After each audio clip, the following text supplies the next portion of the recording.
ഒരു ഭർത്താവിന് സ്വന്തം അച്ഛനെയും അമ്മയെയും സംരക്ഷിക്കണമെങ്കിൽ ഭാര്യയുടെ അനുവാദം ആവശ്യമുണ്ടോ?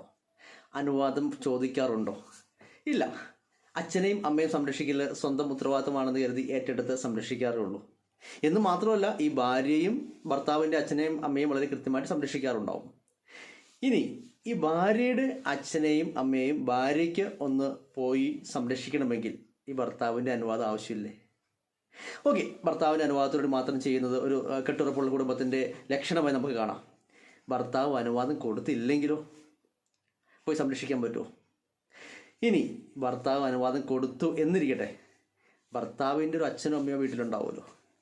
അവർ പറയാണ് പറ്റില്ല, ഇവിടുത്തെ കാര്യങ്ങൾ നോക്കിയാൽ മതി, അവിടെ പോയി ഒരു അച്ഛനും അമ്മയെ സംരക്ഷിക്കാൻ അനുവാദം ഇല്ല എന്ന് പറഞ്ഞാൽ ആ പെൺകുട്ടിക്ക് പോകാനുള്ള അനുവാദം ഉണ്ടോ? ഈ ചോദ്യം ഞാൻ ചോദിക്കാൻ കാരണമുണ്ട്. ഈ അടുത്ത കാലത്ത് ഞാനൊരു പരാതി അന്വേഷിക്കാൻ വേണ്ടി പോയി. സബ് കളക്ടറുടെ മുന്നിലെത്തിയ ഒരു കുടുംബ പരാതിയുടെ അന്വേഷണവുമായി ബന്ധപ്പെട്ട് ഞാനൊരു വീട്ടിൽ ചെല്ലുമ്പോൾ ആ വീട്ടിൽ കുറേ നാളുകളായിട്ട് ഇങ്ങനെ ഒരു കുടുംബ പ്രശ്നം നിലനിൽക്കുകയാണ്. അന്വേഷിച്ച് കഴിയുമ്പോഴേക്കും അതിൻ്റെ പ്രധാന കാരണം, മൂല കാരണം എന്ന് പറയുന്നത് ഇത്തരത്തിലൊരു പ്രശ്നമാണ്. ആ പെൺകുട്ടി കല്യാണം കഴിഞ്ഞ് ഈ വീട്ടിൽ വന്നപ്പോൾ മുതൽ ഭർത്താവിനെയും ഭർത്താവിൻ്റെ അച്ഛനെയും അമ്മയും വളരെ നന്നായിട്ട് ഭംഗിയായിട്ട് സംരക്ഷിക്കുന്നുണ്ട്. അത് ഇവരും സമ്മതിക്കുന്നുണ്ട്. കാരണം ഞങ്ങളെ ഈ പെൺകുട്ടി സംരക്ഷിക്കുന്നില്ല എന്നൊരിക്കലും അവർ പറയുന്നില്ല, സംരക്ഷിക്കുന്നുണ്ടെന്ന് അവർ പറയുന്നുണ്ട്. ദെൻ കുറച്ച് നാളുകൾക്ക് മുമ്പ് ഈ പെൺകുട്ടിയുടെ അച്ഛനും അമ്മയും സുഖമില്ലാത്തൊരവസ്ഥയായി. അപ്പം ഈ അച്ഛനും അമ്മയും സംരക്ഷിക്കാൻ വേണ്ടിയിട്ട് പുള്ളിക്കാരി ആഴ്ചയിൽ ഒന്ന് വെച്ച് സ്വന്തം വീട്ടിലേക്ക് പോകാറുണ്ട്. ചില ദിവസങ്ങളിൽ ശനിയാഴ്ച പോവും, ഒരു ദിവസം അവിടെ തങ്ങും, ഞായറാഴ്ച തിരിച്ചു വരും. ഇതൊരു മൂന്നാല് ആഴ്ച ആയപ്പോഴേക്കും ഭർത്താവിൻ്റെ അമ്മ പറഞ്ഞു, ഈ പരിപാടി ഇവിടെ പറ്റില്ല, നിന്നെ കല്യാണം കഴിച്ചുകൊണ്ട് ഇങ്ങോട്ട് വന്നിരിക്കുന്നത് ഇവിടുത്തെ കാര്യങ്ങൾ നോക്കാനാണ്, ഞങ്ങളെ സംരക്ഷിക്കാനാണ് എന്ന് പറഞ്ഞു. അതായത് നിന്റെ അച്ഛനെയും അമ്മയും വേണമെങ്കിൽ നിന്റെ ആങ്ങളെ നോക്കട്ടെ, കാരണം ഒരു ആങ്ങളെയും പെങ്ങളുമാണുള്ളത്, നിന്റെ ആങ്ങളെ നോക്കട്ടെ, അവൻ്റെ ഉത്തരവാദിത്തമാണ് എന്ന് പറഞ്ഞു. ഈ ആങ്ങള എന്ന് പറയുന്ന വ്യക്തി ശരിക്കും ഭൂമിക്ക് ഭാരമായിട്ട് ജീവിക്കുന്ന ഒരാളാണ് നമ്മൾ അന്വേഷിച്ച് കഴിഞ്ഞപ്പോഴേക്കും. കാരണം പുള്ളി സ്ഥിരം മദ്യപാനിയാണ്.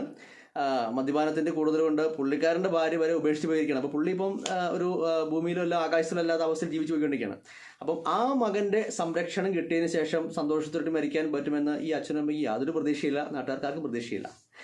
അപ്പോൾ പിന്നെ ഏക ആശ്രയം എന്ന് പറയുന്നത് ഈ മകൾ മാത്രമാണ്. അതും എല്ലാ ദിവസവും അവിടെ പോയി നിന്ന് അച്ഛൻ്റെ അമ്മയുടെ കാര്യം നോക്കുന്നില്ല. ബാക്കി സമയത്ത് ബന്ധുക്കളും അയൽവാസികളും ഒക്കെയാണ് നോക്കുന്നത്. ആഴ്ചയിൽ ഒരു ദിവസം, ഒരു ശനിയാഴ്ച പോയി ഞായറാഴ്ച വരുന്ന രീതിയിലേക്ക് ആ അച്ഛൻ്റെ അമ്മയുടെ സംരക്ഷണം, അതും ഇവിടുത്തെ ഉത്തരവാദിത്തങ്ങളെല്ലാം ഏറ്റെടുത്തതിന് ശേഷമാണ്. ഭർത്താവിൻ്റെയും അച്ഛൻ്റെ അമ്മയുടെയും കാര്യങ്ങളെല്ലാം ചെയ്തതിന് ശേഷം ആഴ്ചയിൽ ഒന്ന് വെച്ച് പോയി ഒരു 3-4 പ്രാവശ്യം ആയപ്പോഴേക്കും ഭർത്താവിൻ്റെ അമ്മ പറഞ്ഞു, ഈ പരിപാടി ഇവിടെ നടക്കില്ല എന്ന്. അങ്ങനെ ഒരു നിയമം ഉണ്ടോ എന്നാണ് എൻ്റെ ചോദ്യം. അങ്ങനെ ഒരു നാട്ടുനടപ്പുണ്ടോ? സ്വന്തം അച്ഛൻ, അതായത് ആണുങ്ങൾക്ക് സ്വന്തം പുരുഷന്മാർക്ക് ഭർത്താക്കന്മാർക്ക് സ്വന്തം അച്ഛനെയും അമ്മയും സംരക്ഷിക്കാം, അവരുടെ ഉത്തരവാദിത്തമാണ്. പെൺകുട്ടിയായതിൻ്റെ പേരിൽ അല്ലെങ്കിൽ കല്യാണം കഴിഞ്ഞതിൻ്റെ പേരിൽ സ്വന്തം അച്ഛനെയും അമ്മയും സംരക്ഷിക്കണമെങ്കിൽ ഇവരുടെ അനുവാദം വേണം. അനുവാദം കൊടുത്തില്ലെങ്കിൽ സംരക്ഷിക്കാൻ പറ്റില്ല. അവർ ഏത് വിധേനയും ജീവിച്ച് മരിച്ചോട്ടെ, സംരക്ഷണം കിട്ടാതെ. പക്ഷേ അതിനുള്ള അനുവാദമില്ല എന്ന് പറയുന്നത് അതൊരു ലോജിക്കുള്ള കാര്യമാണോ? അങ്ങനെ ഒരു നിയമം നിലനിൽക്കുന്നുണ്ടോ? നമ്മളെ ഒരാളുടെ സ്വകാര്യ അവകാശത്തിന് മേലുള്ള കടന്നുകയറ്റമല്ലേ അത്? വാർദ്ധക്യ സഹജമായ രോഗങ്ങളാൽ ബുദ്ധിമുട്ടുന്ന ഒരു അച്ഛനെയും അമ്മയും പോയി സംരക്ഷിക്കാനുള്ള ഒരു വ്യക്തി അവകാശത്തിന് മേലുള്ള കൈകടത്തലല്ലേ അത്? കാലം മാറി, കാഴ്ചപ്പാടുകളും മാറേണ്ടിയിരിക്കുന്നു. അല്ലാത്ത പക്ഷം കാലക്കേട് കാലത്തിനായിരിക്കില്ല, കാലപ്പഴക്കത്തിനായിരിക്കും. Thank you.